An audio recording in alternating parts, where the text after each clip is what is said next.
Welcome to College Focus, and if you've been one of our viewers in the past, I'd like to say welcome back to College Focus.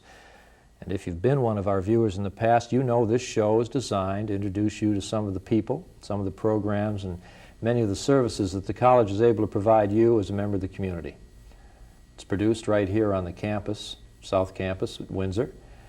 Our crew is made up of the staff, students here at the college, and I am Owen Klein, your host. This week we're featuring the Industrial Resource Center, and starting right off, representing the center and some services that they offer, we have Patricia Taylor. And Patricia, you are a Ontario Skills Development Officer at the center. You told me earlier when we were speaking that there were a number of services that your office can give to business and industry in this city. Maybe we can just start off. You can tell me what some of those services are, and we'll pick up from there. Okay, Owen. To begin with, the Ontario Skills Development Office is located in the Industrial Resource Center. And the services that we provide to business and industry are basically a consulting form. We go in, we sit down with them, and we discuss their training needs. We do a needs analysis with them. We can do cost-benefit analysis with them. We can also give them information on employment and pay equity, those types of services, and lead them to areas where they can find appropriate trainers. Okay, this first service that you provide, is there any cost for the organization at that level when you go in and do this analysis? Not initially. A business that has over 50 employees would be charged $250 for our consulting service. A company who has less than that would receive our services free. If, on the other hand, that company comes back a second time, we would charge them the $250. Okay, now you're connected with the Ontario Skills Development. How do you tie in there? What is their connection with you, or in terms of financing the operation? There are actually two distinct offices. Ours is the Ontario Skills Development Office. We are the consultants. Then there is the office that is the funding mechanism, and that's called Ontario Skills. So once we have developed the training plan, the plan goes to our manager of Ontario Skills, and he is the person who actually assesses the grant to the Okay, now you've talked about we, you and who else? I would say my fellow consultants. There are 6 of us in the Windsor office and 2 out in Chatham. We service the Windsor and Essex County area, and they service Chatham and Kent. And the 6 of you are located at the Industrial Resource Center? That is right. Now, does the business call you, come to you? Do you go out soliciting these types of situations, or how do we get in touch? Well, you can call our office, 972-2728, and in that case you would be referred to our manager, Jack McGuire, and he would do an assessment of the client's need and then pass that person over to a consultant. Sometimes a repeat client calls us, or word of mouth. Are you free to tell us who some of the clients have been? If not by name, at least it's the type of businesses that you've been dealing with? I really don't know whether I can do that or not, but I would say that we can deal with the largest and the smallest. So, but generically, tool companies up to yes, retailers? Small businesses. Small businesses, large businesses. We also deal sometimes with nonprofit organizations. What are some of the most common problems that you find in a business? I'm sure some things must strike you right off as you go in. What are they? All right, I guess to begin with, it would probably be not knowing the benefit of the training, the cost benefit of the training. They're looking at putting out a fire. They have an immediate need that has to be met, and that's all they look at. Let me interrupt. What are some of the fires? Some of the fires: purchasing a large piece of equipment, immediately needing training for it, and not having the skills on site to do that training. Okay. So you would come in, and what happens now? Okay, we would sit down with them, do a needs analysis of the business, and that doesn't just mean the training that they're doing right now. That's what I mean about putting out the fires. We don't just want to look at that particular training. We want to look at all their training needs, and it could be based over a 3 to 5 year period. So you would be looking at perhaps other purchases they're going to make, or just ongoing training? Ongoing training. Could For be instance, WHMIS. Our viewers may not know what WHMIS is. Okay, it's a workplace hazardous materials training course where any business that deals with hazardous material has to have this training. That's the law, isn't it? It is. Okay. Is that one of the large ones right now, getting people up to speed on the WHMIS training? That and employment and pay equity. Employment and pay equity. What's the deal there? Well, as you know, that's also the law. And depending on the size of The the law company. that they pay me, yeah. No, the law that you must implement a pay equity program. And depending on the size of the company, you have a certain period of time in which to implement that. And a lot of companies are not capable of putting that together because they don't have the human resource department to do that for them.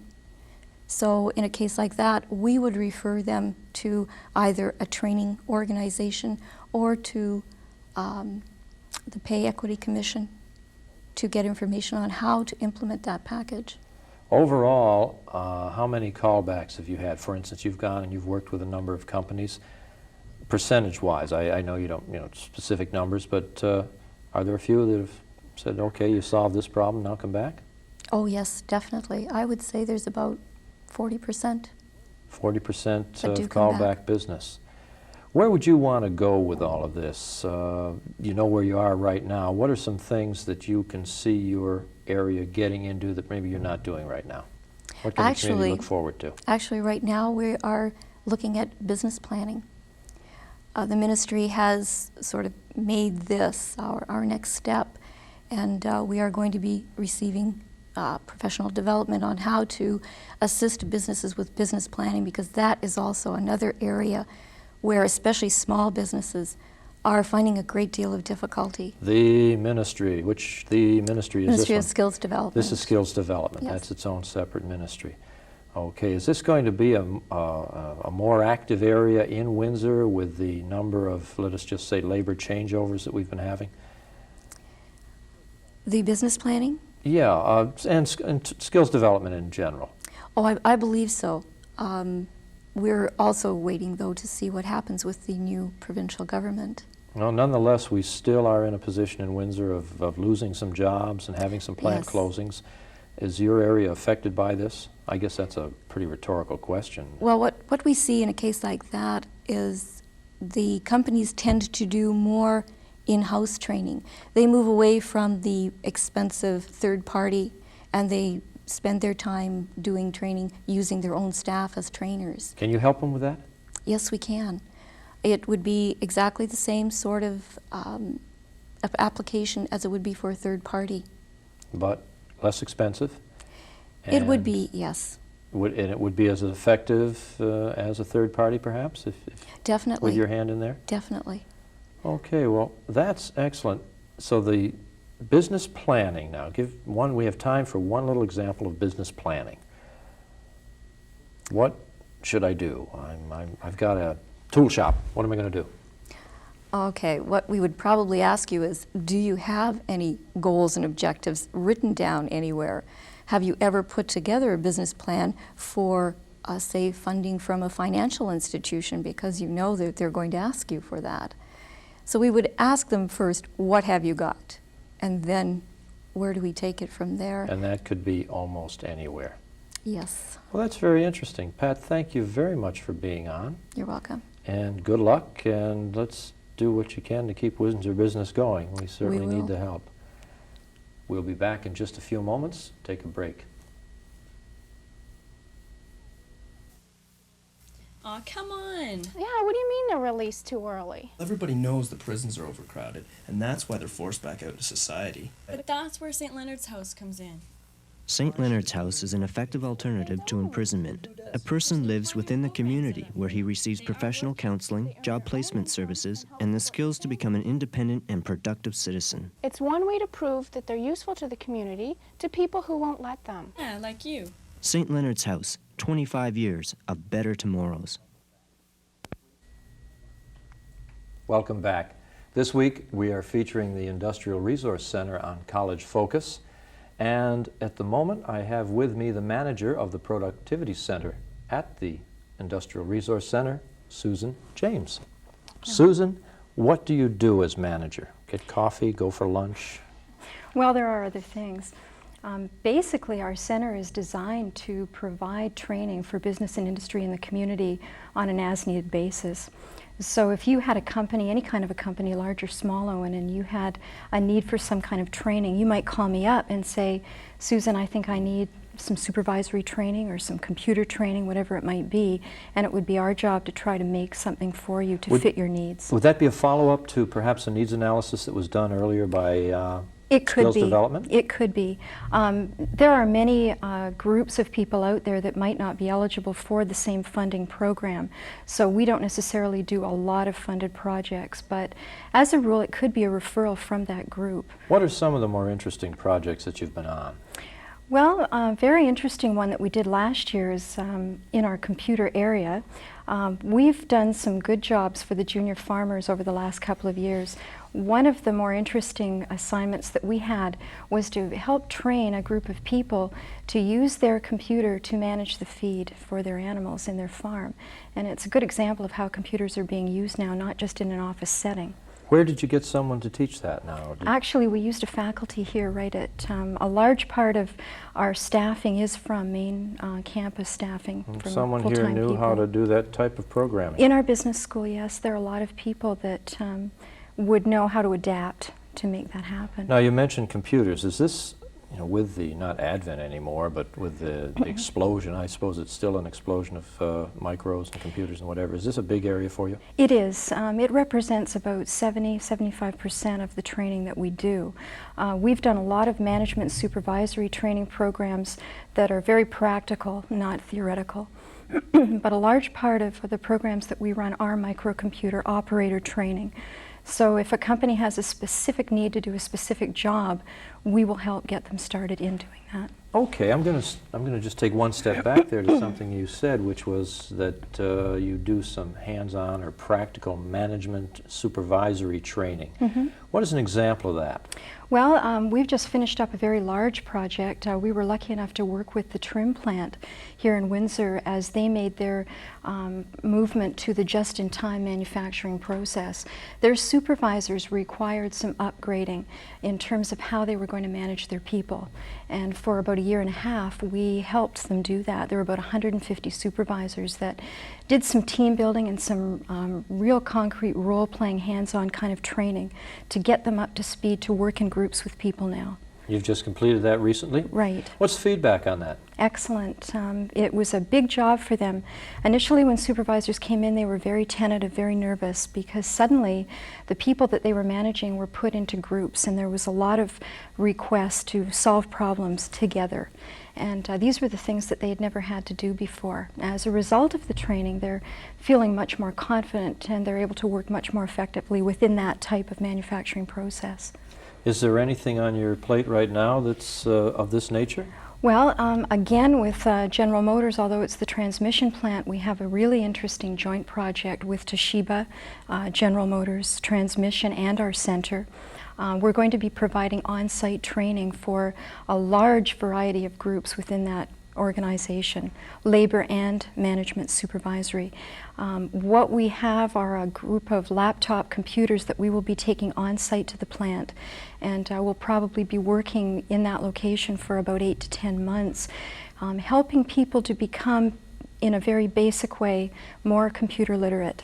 And the program has been designed very specifically to help them if they don't know how to keyboard, And it's very hands-on, so that at the end of the 10 weeks, which is how long it is, they would feel comfortable that they know how to operate a microcomputer in the 3 different major functions for spreadsheeting or word processing or database. And who are the they that you mentioned here? Anyone working in that plant? Or? Yes, there's a number of programs that will be happening. There are many people, just people like you and me, that would work in the plant that will come in just before their shift or after their shift.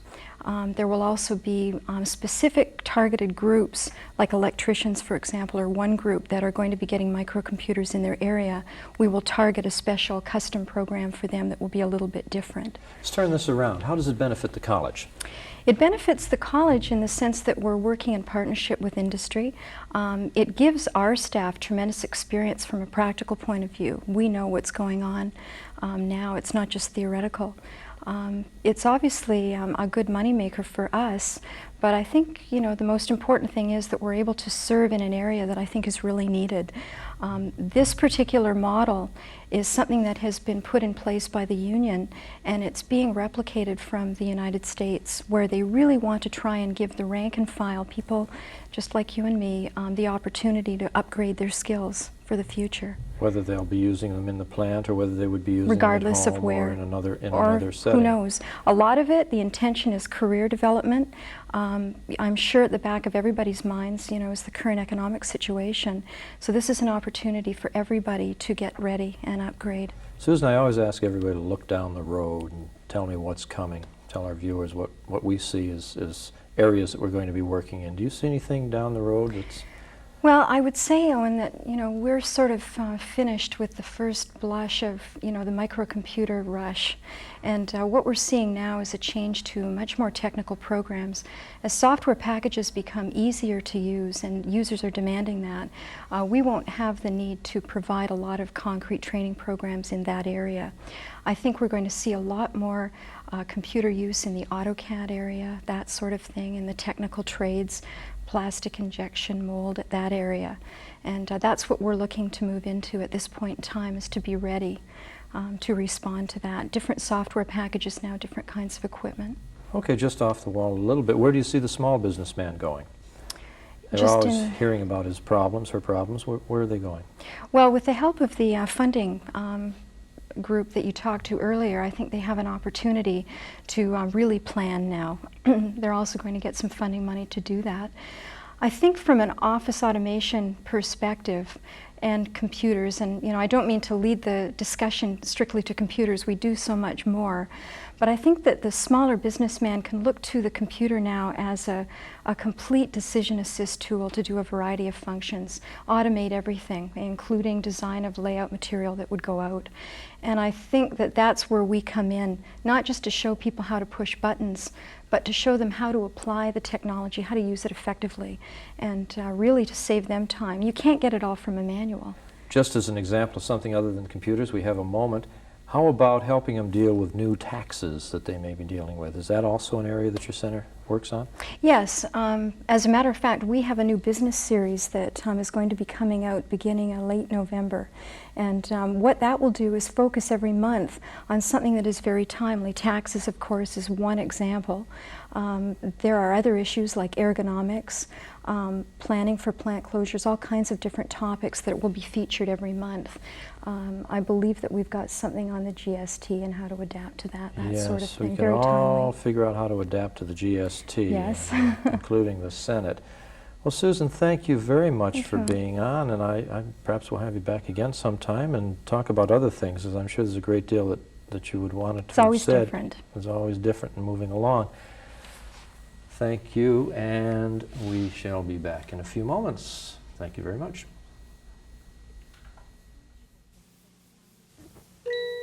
Some people think that a child is too young to have problems, but the Child's Place knows that a troubled child will often grow to be a troubled adult. For 15 years, the professionals at the Child's Place have been helping preschool children and their families gain the skills needed to develop and grow. After all, a child is supposed to get bigger, but their problems shouldn't. The Child's Place is a non-profit children's mental health center serving the communities of Windsor and Essex County. Yeah, and then, okay. Welcome back. I'm talking to Bill Vanderstelt, who is a power engineering professor at the Industrial Resource Center. And Bill, what is a power engineer? Is this the janitor we used to wake up by banging on the pipes at the tenement, or what? Years ago, maybe this was the case, but obviously that has changed nowadays with the technological advances. Power engineer is the person that operates the power plants, whether it's large or small, namely refineries, even Ontario hydro plants. We're talking about whether General Motors, and again, they can produce either steam, electricity, refrigeration, look after a lot of the electrical components. It was really the heart of a industry, is where all the energy comes from. We're Now, the ones that operate that. And we train and educate power engineers? That is correct. That is correct. What is their title? Is that their title when they get out? No, the power engineering covers actually two fields we've combined. In night school, we run two separate courses. One of them is called stationary engineering, and there are 4 different levels for that. And it's a licensed trade profession that's put up by the ministry. We also do the new course we've just offered called the Building Environmental Systems. And these are the industrial, light industrial, commercial, and institutional complexes, the likes of hospitals. And those are the people that basically do all the maintenance, but especially the steam and the refrigeration and the air conditioning. With the emphasis on the environment, the emphasis on conserving energy, I have to assume there have been some big changes in this field in the last few years. What are some of those? Very, very big. Some years ago, not that long ago, 10, 15 years, we burned a lot of solid fuel, coals, etc. Then we went to oil.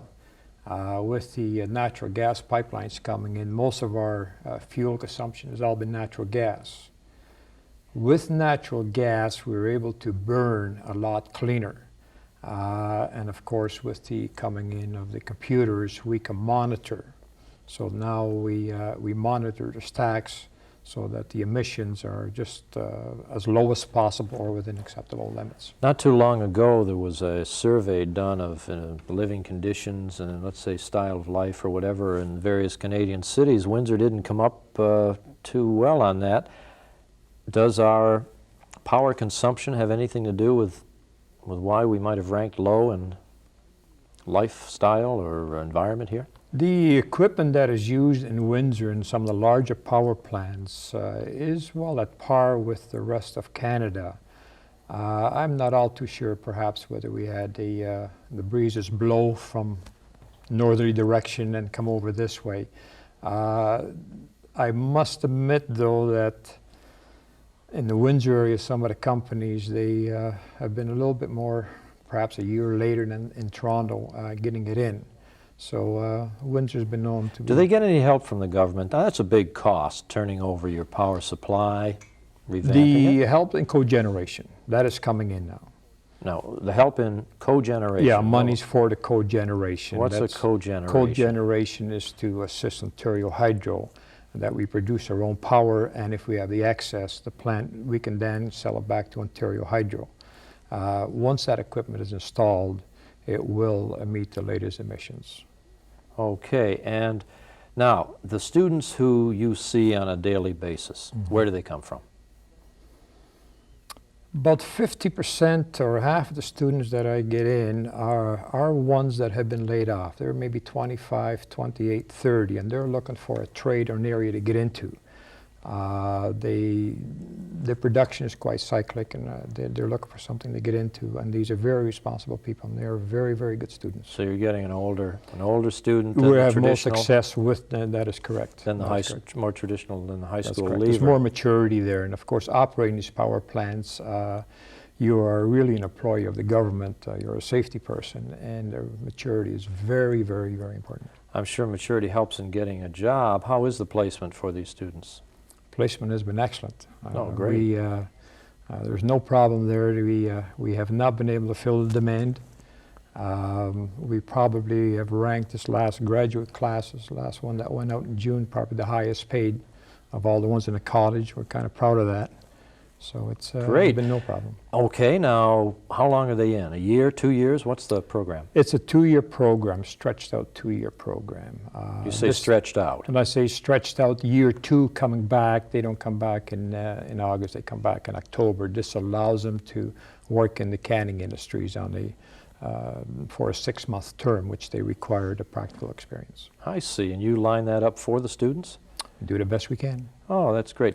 So what are some of the stories relative to students who have gone out? Now, how long has the program been in operation? We started 8 years ago with the lower level, the 4th class. About 3 years ago, we changed over to the 2-year technician program, and they come out now with a higher level. And we're just started our 3rd year into that. You've been at the college for 8 years. What did you do before you came to the college? I was in the trade, various larger organizations in here. I've worked in approximately 16 different power plants, generated a lot of power in steam and gas turbines. Also, besides that, I spent about 14 years in the supervision and management. So you bring that experience into the classroom? Oh, absolutely. Absolutely. Mix it with the theory? It makes it very easy. How much support do you get as a teacher of a particular discipline like this, let us say from professional journals or from professionally produced textbooks or whatever? Where do you get your teaching material for something like this? That's standardized across Canada. Right now, probably about 80% of our content we get through Southern Alberta Institute of Technology. But there is a lot of good textbooks and, of course, a lot of manuals of equipment that is being used right now. Do the companies assist in this respect? Oh, yes. We couldn't have done it without them. The companies over the past 4 years have donated enough equipment that we were able to build a 2nd-class power plant. To say that we have $300,000, if not more, equivalent donations, and it's up and running right now out at the IRC. Do you have any problem convincing people to come into this field? Is there any lack of students? No, I'm kind of hoping that we don't get too many. I wouldn't want to flood the market neither, but we've had no problem with that. What do you see down the road? Again, the viewers are used to my asking this question. We're always looking to the future, and someday they'll come back and tell us how well we predicted it or how well we didn't. But what do you see down the road for this area? We will see more code generation plants. We will see quite a large area as far as the monitoring for the environment, and that includes also the waste products. A lot of power plants operators are now also handling the wastewater treatment. We will see incineration. That is pretty well definite in this area in some way, shape, or form, obviously. It will continue on this particular trade and expand. Well, great. Bill, keep up the good work. Thanks a lot for coming on the show. Thank you. I'd like to thank the viewers for tuning us in again this week, and we look forward to seeing you next week. That's it for College Focus from St. Clair College here in Windsor, Ontario.